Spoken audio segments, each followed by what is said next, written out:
Hello, and welcome to the Ontario Camps Association Standards Training. If you don't already know me, I'm Rosa Tard, OCA's Membership Associate. My colleague, Rob Carew, Project Specialist, and I are excited to present this training on behalf of the OCA's Standards Accreditation Committee. OCA accredited camps must comply with a set of standards ensuring program quality and safety. It is the responsibility of the Standards Accreditation Committee to administer this process. They help camps and outdoor education centers prepare for the visits, match and assign visitors to camps and outdoor education centers, and review the results of the answer sheets in the fall. The Standards Accreditation Committee is comprised of experienced OCA members that are here to help you throughout the accreditation cycle. OCA approved. What wonderful, powerful words. OCA accredited camps and outdoor education centers are OCA approved. This means that in addition to their compliance to over 600 health and safety standards, they adhere to the requirements of wellness, diversity, opportunities, inclusivity, qualifications, safety, programming, and education. It means camps and outdoor education centers are continuously meeting industry standards with the utmost safety and care of campers in mind. It means parents and guardians can trust they're sending campers to a safe camp or outdoor education center. Once fully accredited, camps and outdoor education centers agree and have the opportunity to use this logo in their marketing materials, including their brochures and websites. I've seen lots of email signatures with this logo as well. Once accredited, you are accredited year-round. Although accreditation for camp operations is based on summer programs, other operations are covered, such as outdoor education centers, which have their accreditation based on fall programs, as well as family camps. Any time of the year you operate programs, you are operating as an accredited OCA member. Did you know that the OCA standards have been in existence since 1965? OCA standards offer camps and outdoor education centers a benchmark for sound operation and administration and are reviewed each year by the Standards Review Committee. The Standards Review Committee? Yes, the committee monitors changes regulated by federal, provincial, and municipal government, as well as current recreational practices. It provides recommendations to the Board of Directors and OCA members on changes to the standards. OCA members are encouraged to submit their standards feedback at any time to the OCA office.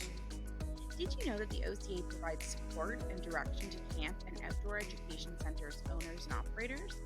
That OCA influences legislation and objectively evaluates camping excellence? And this is just the tip of the iceberg.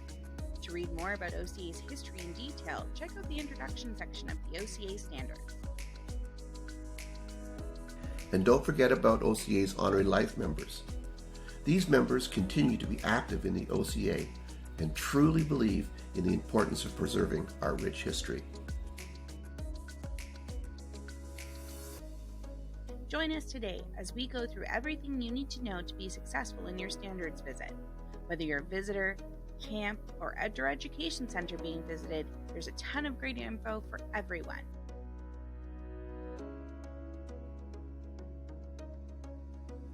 We'll discuss the new hybrid visit, the pre- and post-visit, and the OCA standards. In 2021, we introduced the hybrid visit. Visits will now be in two parts. Part 1 is a virtual review, and Part 2 is an on-site visit. Details are in Video 3, the hybrid standards visit. After you've watched all 8 videos, you'll complete an online quiz, and your training will be finished for this year.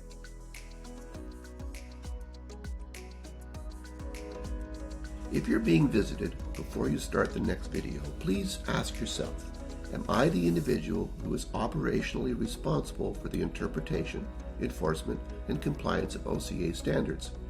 If you've answered yes, continue this training. If you've answered no, you'll need to share these videos and the quiz link with the individual that meets the criteria of your operation. Your camp or outdoor education center's requirements to complete standards training will be met once the training is taken by the proper individual. So that we're all on the same page, let's define directors and visitors. Titles will refer to many times throughout this training. A camp or outdoor education center director is the individual who is operationally responsible for the interpretation, enforcement, and compliance of the OCA standards.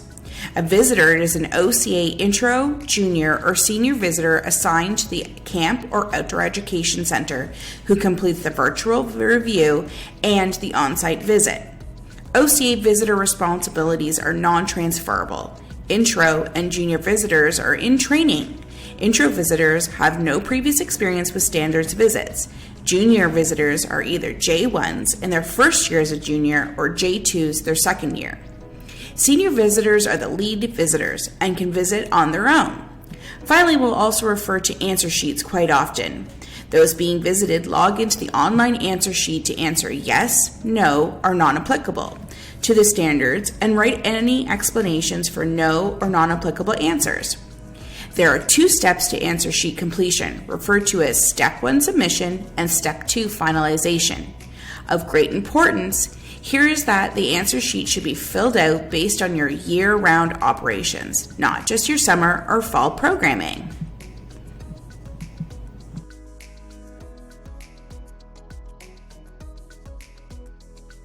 So, if I operate a camp and also rent my facility for a family reunion, I'd answer the standards based on those programs? You've got it. That's good to know. Let's begin the training.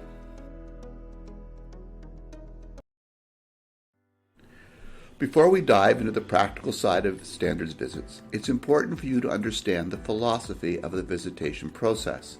There are 4 key points. 1. We follow common industry practices approved by OCA members. You, as an OCA member, vote on the proposed amendments to the standards presented by the Standards Review Committee each year. You have an opportunity to be involved in the entire amendment process each year, so these are your standards. 2. Camps are visited by fellow camp professionals. There are 3 types of visitor levels: intro, junior, and senior, and we encourage everyone from any accredited camp or outdoor education center, no matter your experience, to volunteer. You can contact Rose at the OCA office for more information. 3.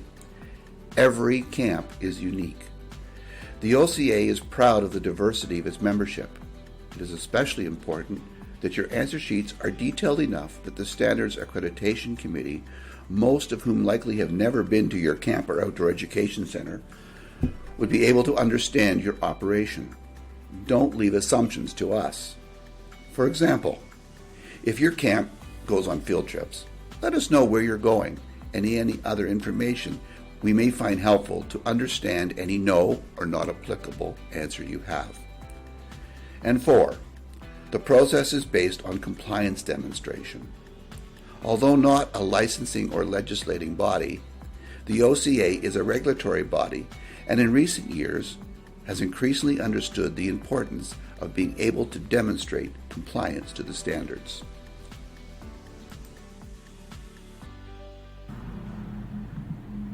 As a member of the Ontario Camps Association, your camp or outdoor education center commits to several agreement terms in your annual membership renewal.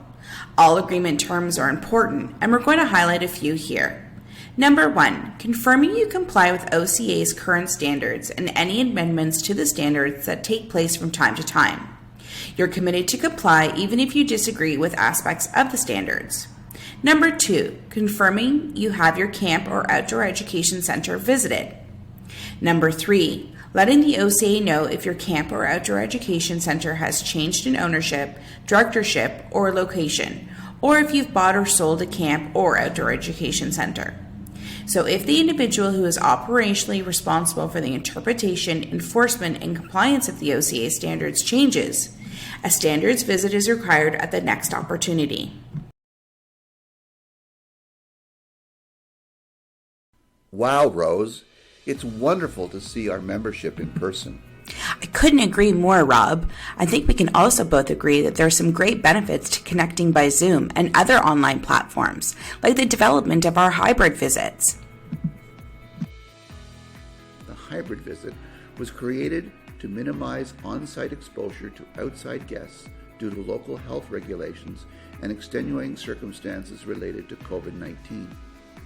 The visit consisted of a more in-depth virtual review of documentation ahead of the in-person site visit. Members found this process easier and faster, so the hybrid visit model will continue. The virtual review must occur no more than 7 days prior to the on-site visit and will include a review of all answer sheets as well as documentations. Answer sheets must be submitted by June 15th. The in-person on-site visit is to be scheduled on a single day while the camp or outdoor education center is in full operation and when most of your program's activities are happening. The Standards Accreditation Committee has created the Standards Visit Guidelines that you must read.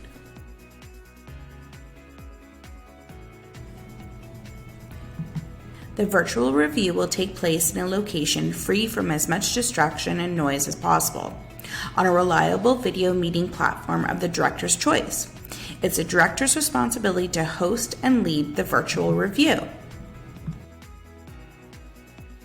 Directors and OCA visitors receive the OCA Compliance Checklist document, which outlines what documentations visitors will be asked to see during the virtual review and what they will be looking for during the on-site visit. Referring to this, directors should collect all relevant documentation in digital form to share with their OCA visitors. Access to these documents may be given during the virtual review or in advance at the director's discretion. We encourage advance shared via email or shared online folders as visitors will require time to review the documents. Reviewing in advance allows for better discussion on manuals and documents, like your safety plan. It will also shorten the actual on-site visit time. In addition to the camp or outdoor education center's own policies and procedures, sharing documents such as public health inspections, challenge course inspections, fire safety inspections, etc. will greatly assist both the director and the visitor to demonstrate and verify compliance as well as save time. You'll also review the camp's Step 1 submission of the online answer sheets during the virtual review. Visitors, if you haven't received the online answer sheets by June 15th, contact the director to make sure they've been submitted. If they have, contact the OCA office and a copy will be forwarded to you. Any changes discussed that the director has agreed to can be made online between the virtual review and on-site visit. It's important that the updated answer sheets are reviewed during the on-site visit before being finalized. It should be easy for you to prepare for your virtual review as you've already have all your documents in place. There will be no video or audio recording of any part of the hybrid visit. If internet or technology capabilities are an issue, you should contact the OCA office. At the on-site visit, the visitor will physically tour the facility, participate in a camp or outdoor education center-wide program, speak with the campers and staff, and finalize the online answer sheets.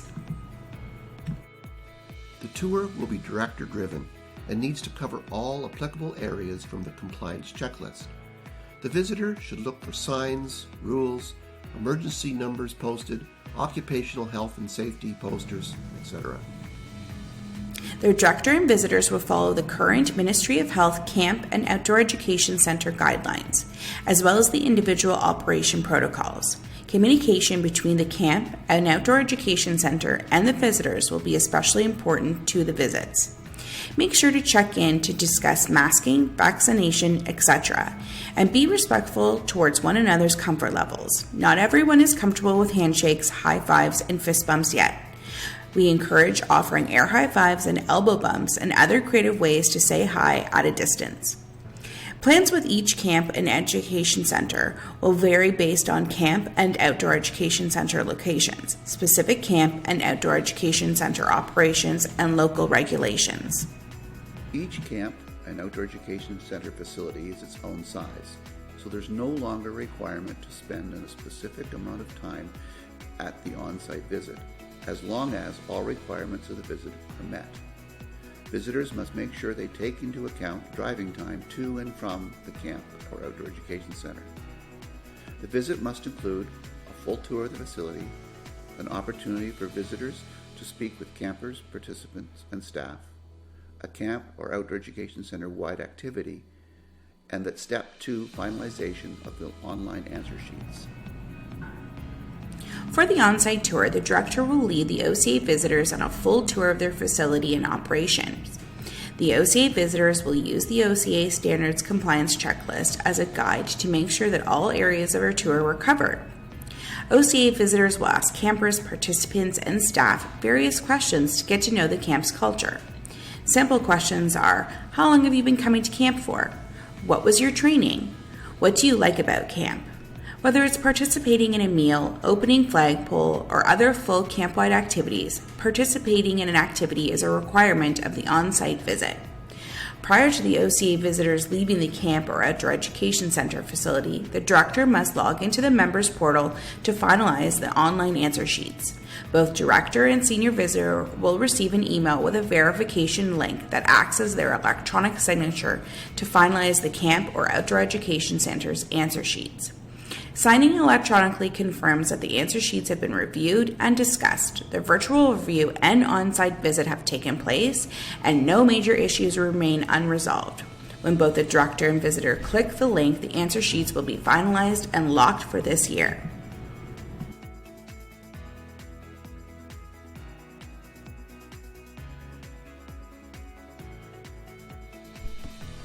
If you're experiencing any cold or flu symptoms, please stay home. In an effort to keep everyone safe and healthy, the on-site visit can be postponed to a time longer than 7 days between the virtual review and the on-site visit. For this reason, we encourage all virtual review and on-site visit dates to be scheduled in July, as long as the camp is running that month. If the rainy day backup isn't sufficient time between the onset of symptoms, please keep the OCA office updated to your new on-site visit date. If the answer sheets aren't submitted the day of the on-site visit, unless the director has been in contact with the OCA office and/or there are emergency circumstances, there will be a penalty as determined by the Standards Accreditation Committee. Directors and visitors are encouraged to fill out the Standards Visit Feedback Form after their on-site visit, citing concerns, disagreements, questions, and more. The form provides the Standards Accreditation Committee with helpful information when reviewing the camp or outdoor education center's answer sheets. Senior visitors are asked to fill out the evaluation on the third page for all intro and junior visitors assigned to the visit, whether they attended or not. Submission of this evaluation by senior visitors and/or the feedback form by intro and junior visitors confirms to the OCA office that those in training can move forward in the training process. Intro and junior visitors, if we don't receive the confirmation you attended the visit, we won't move you forward in the process.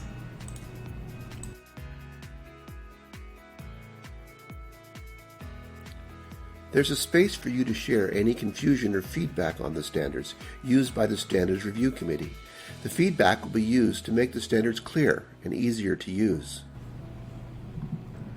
Your feedback is very important and taken very seriously. If you're a visitor with concerns from the visit, fill out the feedback form and call the OCA office. In this instance and some others, feedback from the visitor may be shared with the director. Sometimes concerns can be quite stressful. For directors and for visitors, there's support, and we care for you at the OCA office. Email the feedback form to the OCA office no later than 3 days following your visit. The fillable PDF form is included in your Standards Visit information package.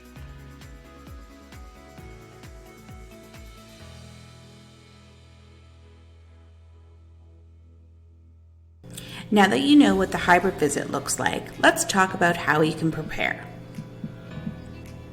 The Standards Accreditation Committee begins the matching process in March.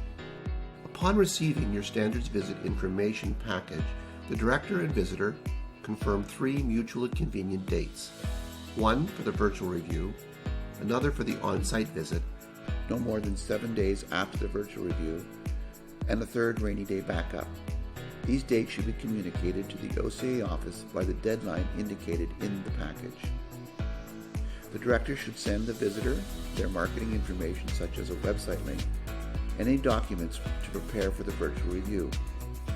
The director is not required but is encouraged to send documents in advance for the virtual review. The director must complete the Step 1 submission of the answer sheets by June 15th. Visitors, if you haven't received a copy of the camp's or Outdoor Education Center's answer sheets by the 15th, first check your spam, then contact the director, then contact the OCA office. The visit checklist in your information package is a helpful tool to prepare for your visit. To summarize, in addition to standards training, there are a number of items to do prior to the visit. Check your standards visit information package emailed to you for the details. Number 1, schedule 3 visit dates and notify the OCA office. Number 2, confirm visit details and coordinate technology for the virtual review as well as directions and a meeting time for the on-site visit. Number 3, share and review the camp or outdoor education center's literature and marketing materials. Number 4, review the 2023 standards and the OCA standards visit guidelines.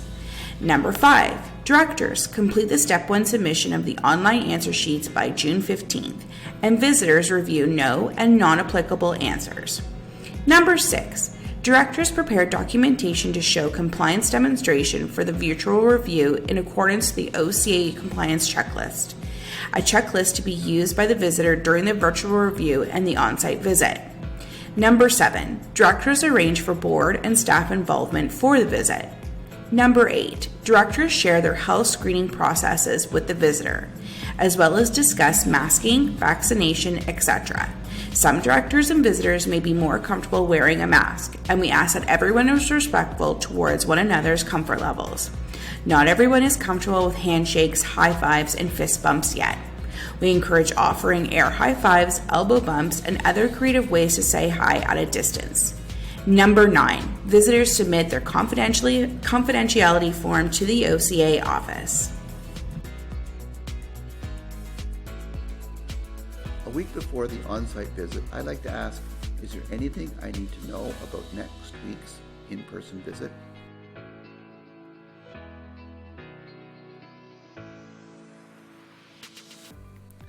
The OCA staff are the first people to review the finalized answer sheets in the summer and fall. When we do, we'll look at whether there were any flags from your last visit. Then we'll read all explanations for any no or not applicable answers and flag any that don't provide enough information for us to understand your operation and why the standard isn't being met or doesn't apply.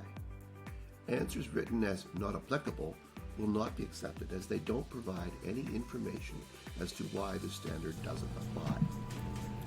Then we'll track whether 100% of applicable mandatory standards and 90% of applicable recommended standards in each section are being met. The Standards Accreditation Committee uses the Visit Review Possible Outcomes PDF you received in your visit information package as a guideline when they'll make the visit outcome recommendations. Finally, we'll read all visitor and director feedback, so please fill out the feedback forms. If we have any questions, we'll follow up, most likely with the director.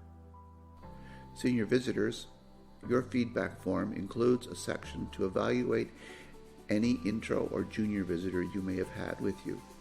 Make sure you fill out that section too.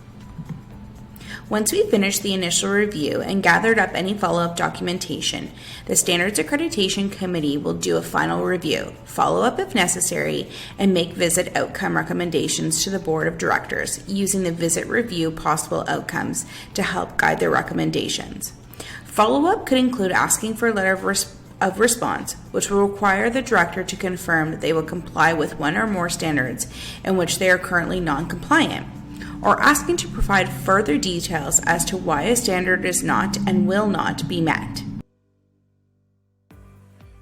Visit outcome recommendations can include, and are not limited to, reaccrediting an accredited member for 1 or 4 years, accrediting a provisional member for 1 or 4 years, revoking accreditation, remaining at provisional status, and assigning a mentor. There's always an appeal process available, which can be read on pages 13 and 14 in the introduction section of the standards document. For a revisit of any kind, which does not include Provisional 1 applicants who have a Provisional 2 visit the next year, a revisit fee to be charged at $150. Reasons for the revisit may include, but not limited to, as to Standards Accreditation Committee recommendations, a lapsed provisional or accredited member who rejoins after a period of time, and a change in the leadership or ownership. Visitors. When it comes to a visit outcome, it is not your responsibility to decide the outcome of the visit. If there are disagreements between you and the director, please let us know by filling out the feedback form and calling the OCA office. When will directors find out their visit outcome as approved by the Board of Directors? Well, most will hear back by the end of the calendar year as a target date. However, if by mid-December outcome letters haven't been shared, the OCA office will be in touch. Delays happen when camps and outdoor education centers are not in compliance with all applicable standards, if explanations to no and not applicable answers don't have sufficient detail, and if it is difficult for the Standards Accreditation Committee and the office to get in touch with the camp director. When the Standards Accreditation Committee reviews answer sheets, they refer to this possible outcomes guide to base their recommendations, also found in the standards introduction. For each section where the number of applicable recommended standards has not been met, it will count as though a mandatory standard has been answered as no. For example, camps need to answer yes to 90% of all recommended standards in each section. In the Management and Administration section, this means camps can answer no to 2 recommended standards. If the camp answers no to 3 or more recommended standards in that section, The Standards Accreditation Committee will process that as an additional mandatory standard being answered as no. As a result, a P2 camp, for example, that answers no to 3 or more recommended standards in Management and Administration will likely receive a letter of response indicating they become accredited for 1 year once they provide a letter of response with a written commitment to comply with the recommended standards prior to next season. The OCA standards cover operations and programming and are broken down into the following sections: COVID-19, Management and Administration, Human Resources, Campsite Facilities and Equipment, Healthcare, Food Service, All Trips and Excursions, Transportation, Programming, Land Programs, Boating, Swimming, and Outdoor Education Centers. As you're reading through the standards and evaluating your compliance, it's important to remember that to receive or maintain OCA accreditation, camps and outdoor education centers must meet 100% of the applicable mandatory bold standards and 90% of all applicable recommended standards in each section. So, if you're in the Management and Administration section and you answer no to 2 applicable recommended standards, that's okay. If you answer no to 3 or more applicable recommended standards in Management and Administration, that will score as an equivalent to a mandatory standard being answered as no.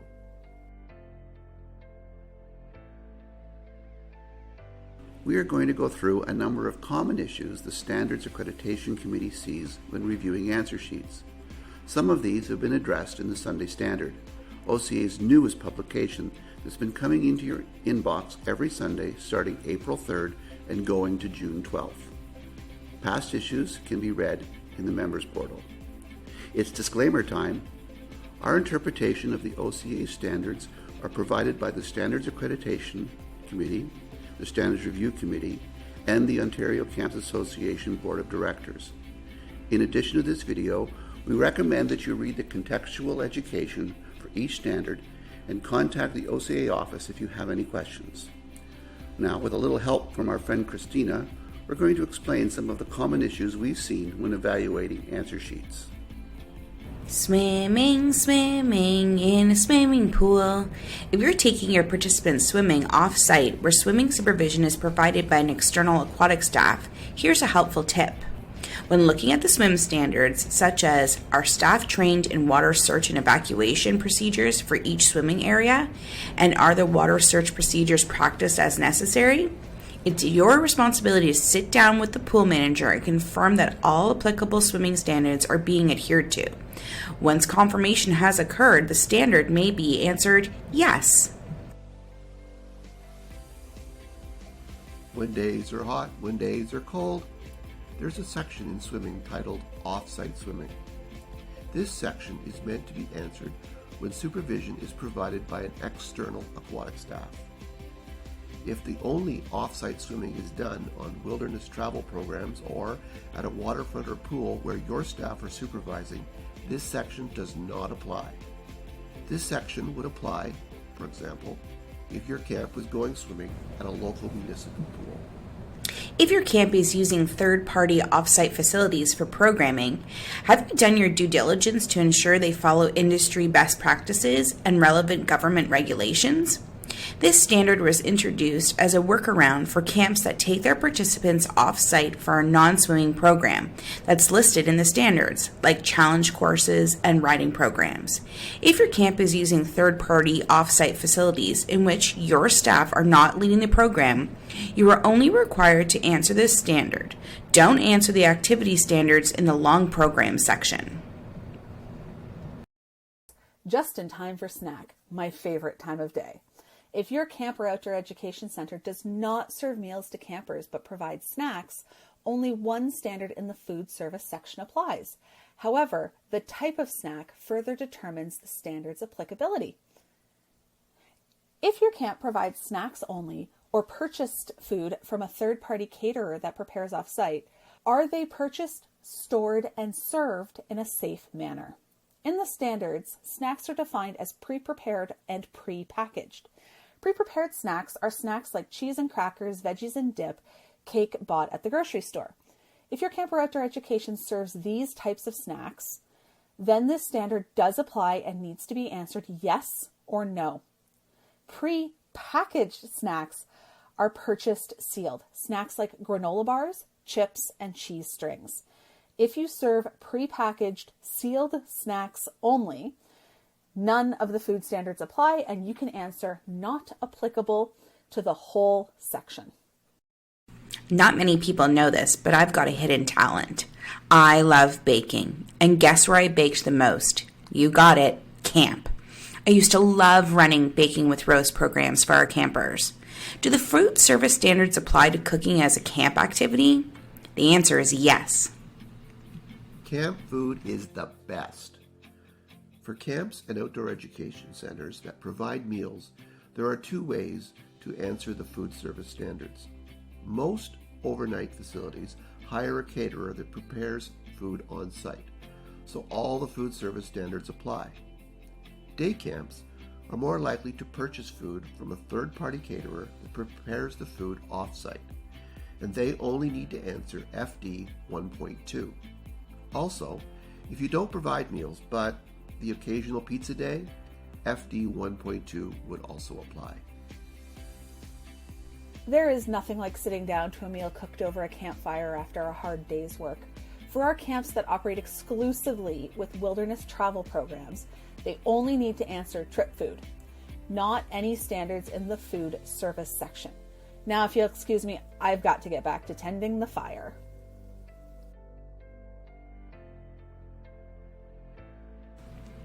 Outdoor education centers, sit back and relax here, as this part doesn't apply to you. Everyone else, listen closely.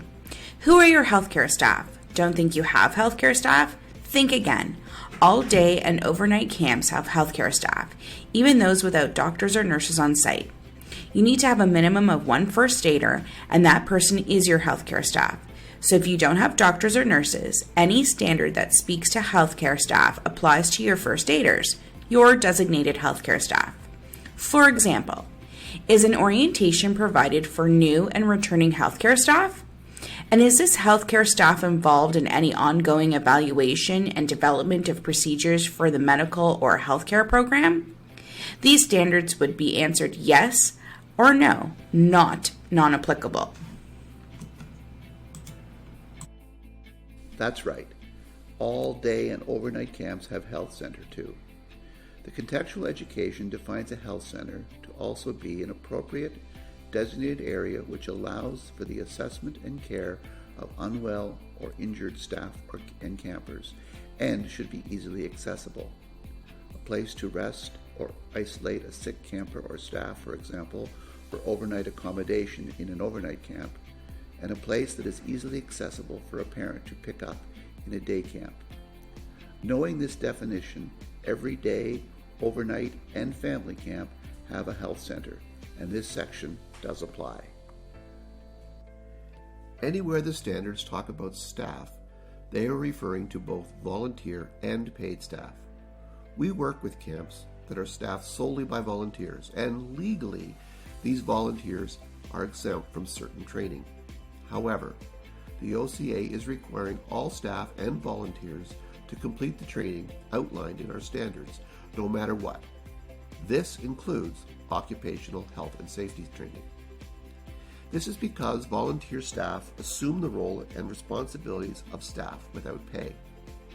If volunteers assume this responsibility, they should meet the minimum age and requirements as recommended for the position and should be treated as staff members.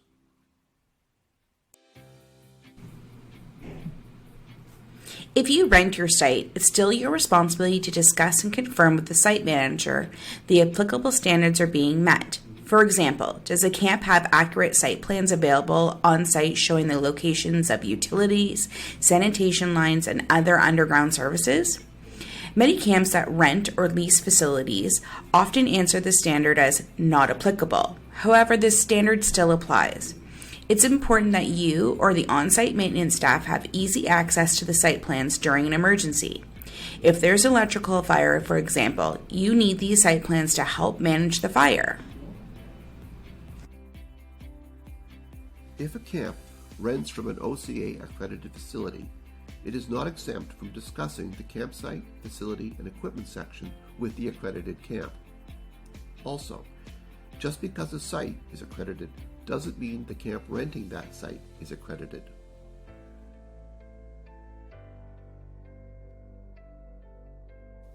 Lions and tigers and bears, oh my! With the exception of our zoo and animal camps and related trips and excursions, the threats of lions and tigers are non-existent. But bears, on the other hand, are a threat to many of our camps and outdoor education centers. Some of you operate in an area where there is a very low threat of bears and answer not applicable to the entire section of animal interactions. However, wildlife encompasses more than just bears. The contextual education lists a moose, poisonous snake, rabid animal, as well as a raccoon, coyote, or off-leash dog as wildlife in non-urban and urban areas. I don't know about you, but I've had more scary run-ins with a Canada goose than I ever have with a moose. Rob, what's the craziest animal you've seen in the city? I did see some coyotes roaming a school playground in the fall. That was pretty frightening. Who thought dangerous wildlife existed in urban settings? For camps in the city to camps in the wilderness, you never know what your campers and staff may run into on and off site, even for a walk around the block. Just like in the animal interaction section, many urban day camps answer the standard, do the trip leaders know and follow planned safety procedures for any unwanted animal interactions, as not applicable, because they don't think of any wildlife existing in the downtown core of the city. The standard is applicable, however, as the contextual education explains, that there's potential dangerous wildlife in urban areas, including a raccoon, a coyote, or even an off-leash dog.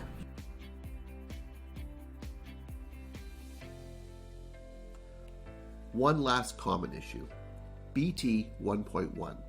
Does your camp comply with Transport Canada's regulations for operator and vessel licensing and follow all safety requirements?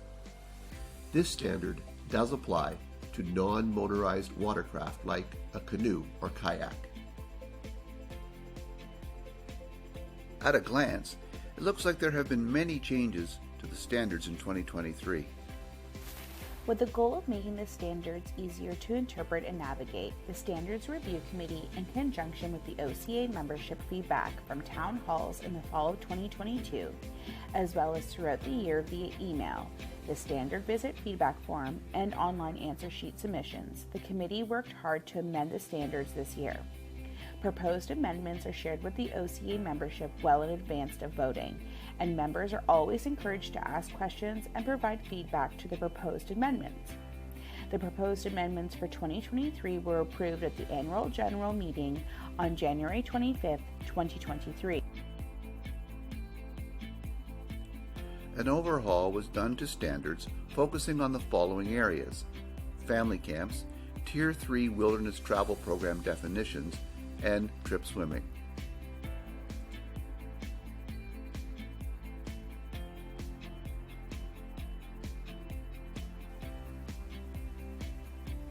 Here are some of the new standards that were approved for 2023 that are considered not trip swimming. Number 1, litmus test. Addition to standards review terms of reference. Number 2, the removal of reference to Red Cross assistant lifeguard. Number 3, family camp standards, which includes the following standards. MA 1.3. Does the application form provide the necessary written terms of the contract between registering party, aka parent, guardian, etc., and the camp? This is a recommended standard. HR 4.1. For all camps where minors or vulnerable persons attend without their guardians, does the camp have an overall camper to staff ratio of 8:1 or better? This is a mandatory standard. HC 2.4. Does the camp collect health information for all minors or vulnerable persons that do not attend with their guardians, including any special needs and accommodations required for participation in camp activity? This is a mandatory standard. SW 2.5. No action. This is also a mandatory standard. The All Trips and Excursion standards apply to operators who take campers and participants off-site, whether for a walk to a local park or ice cream shop or deep into the wilderness for a multi-day excursion. Recognizing that OCA members vary significantly in their trips and excursions, for 2023, the Standards Review Committee put forward a major restructuring of this section to make it easier for camps and outdoor education centers, as they only answer standards that specifically apply to their programs. When determining whether this section applies to your programming, the first thing to do is read the general notes on pages 99 and 100, which contain very detailed definitions for day and overnight trips and excursions. If your camp and/or outdoor education center organizes trips and excursions, you will need to identify which type of trips or excursions you do, and you may want to fall into multiple categories: day trips and excursions, overnight trips, extended backcountry trips, and wilderness travel programs. After reading the definitions of each tier in the general notes, and having determined which ones apply to your operation, only answer the subsections that apply to your program. You can choose NA for all other subsections. If your trip and excursions include moving water and/or swimming, the first two subsections, TR1 and TR2, should also be answered. Swimming on trips, TR1, applies when swimming is supervised by your camp or outdoor education staff and when the activity takes place in a non-designated area off-site. If your camp regularly swims at a local pool or waterfront and is totally supervised by a third party, then you should refer to SW8, off-site swimming. Let's look at the changes made to TR1 trip swimming. TR 1.3. Does the trip swimming supervisor hold a minimum current Bronze Cross certificate or equivalent certification approved by the Minister of Health? TR 1.4. Are all trip leaders, swimming supervisors, aware of all participants' swimming abilities, and is this ability verified by a swim test at the earliest practical instance? TR 1.5.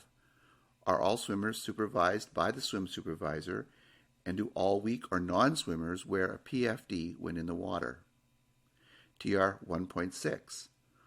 Are the adequate practices in place to limit access to the water for all participants?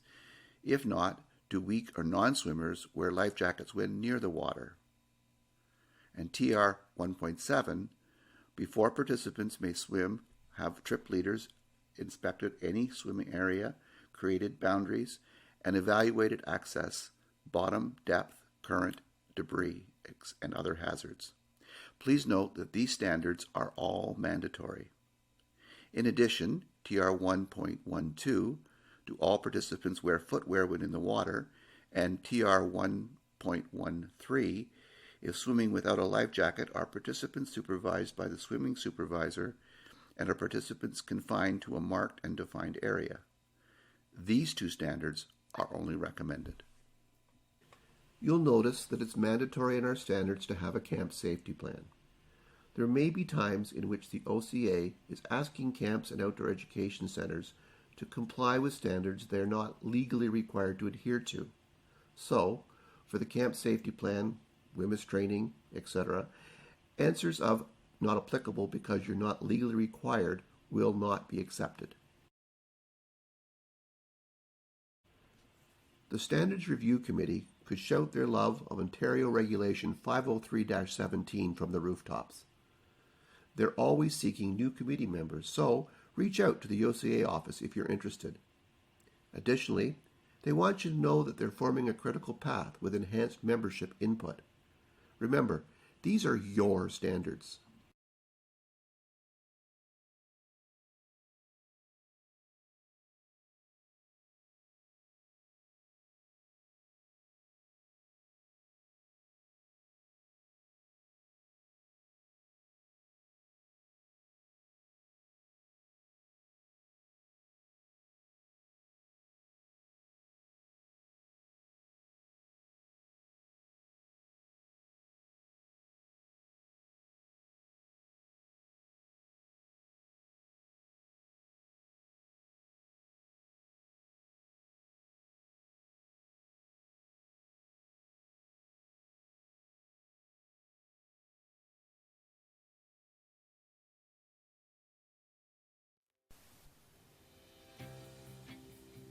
With your devotion to maintaining high standards for organized camping, let's talk about how you can use the standards to prepare during the preseason. You can review your policies and procedures and combine them with the standards. Directors are encouraged to ask questions to their visitors. A great way to do this is to flag standards in your Step 1 submission of the answer sheets. To flag a standard, answer it as no with the explanation discuss with visitor. Visitors should look for any flags prior to the virtual review. You can use standards as a checklist for forms and written procedures. You can also use a standards tracker tool that was included in your visit information package. You can use standards to train and retrain staff.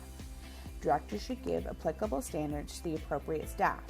Ask whether your staff know where certain manuals or protocols are. If your staff are in a crisis, would they know where resources are and able to answer questions if you aren't there?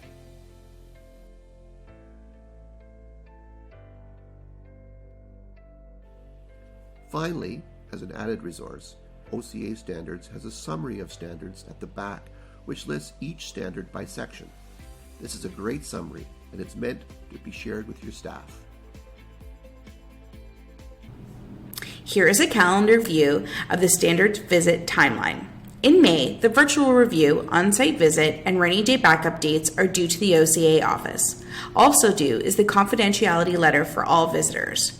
On June 1st, the standards training videos and quiz need to be completed. On June 15th, the Step 1 submission of the online answer sheet is also due.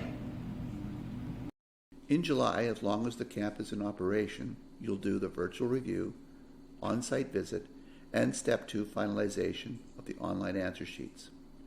August is the possible backup on-site visit date if the director or OCA visitor are experiencing cold or flu symptoms and need to postpone the on-site visit. August is also a time for visits for camps that operate in that month only. From September to December, the Standards Accreditation Committee will meet and review answer sheets and make standards visit outcome recommendations to the Board of Directors. And camps and outdoor education centers should receive their outcome letters by the end of the calendar year as a target date. If by mid-December outcome letters haven't been sent or shared, the OCA office will be in touch. Please help us. Directors, your Step 1 submission of your answer sheets is due June 15th.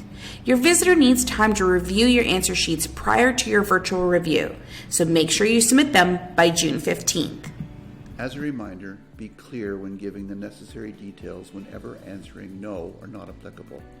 Remember, the Standards Accreditation Committee does not know your camp when reviewing your answer sheets. Standards being answered should reflect your public marketing materials, as the Standards Accreditation Committee does check your website and social media. For example, if you answer the cycling sports standards as not applicable and your website has pictures of campers biking, the Standards Accreditation Committee will follow up with you. Our standards depend on your honesty and transparency. Questions around standards or standards visits should also be directed to that number.